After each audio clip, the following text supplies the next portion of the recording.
நீ ஃபேனை போடு, நீ கமிஷன் லைன்ல போடுங்க. நீங்க யாருன்னு தெரியலையே. எல்லா வெயிட்டிங் சிட்டிசன். இது இருக்கிற காந்தி அவர் வாங்கி கொடுத்த சுதந்திர இந்தியால சட்டத்தை மதிக்கக்கூடிய ஒரு பிரஜை. நாட்ட எம்எல்ஏ, நாட்ட எம்பி, நாட்ட எம்எல்சி, நாட்ட மினிஸ்டர். ஓகே, நீ ஃபேனை போடு, நீ கமிஷன் லைன்ல போடு. கோயிலுக்கு நன்கொடை கேட்க வந்தவங்கிட்ட விருப்பப்பட்டா பணம் கொடுக்கணும், இல்லன்னா இல்லன்னு சொல்லணும்.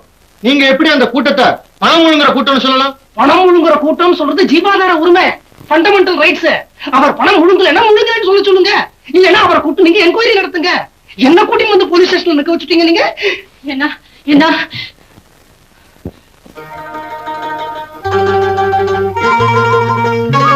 என்ன இதெல்லாம்? பயந்து போயிட்டியா?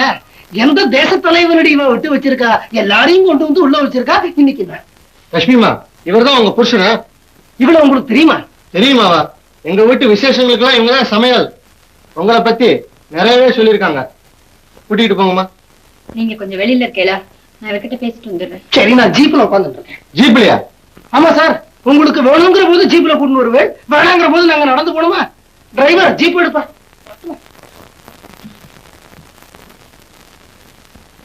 அவர் உங்ககிட்ட தப்பா ஏதாவது பேசியிருந்தா எனக்காக அவரை மன்னிச்சிருங்க. உங்களுக்காக முதல் முறையா அவரை மன்னிக்கிறேன். முடிஞ்சா அவர் வாயை பூட்டி வைங்க, முடியலன்னா அவரே பூட்டி வைங்க.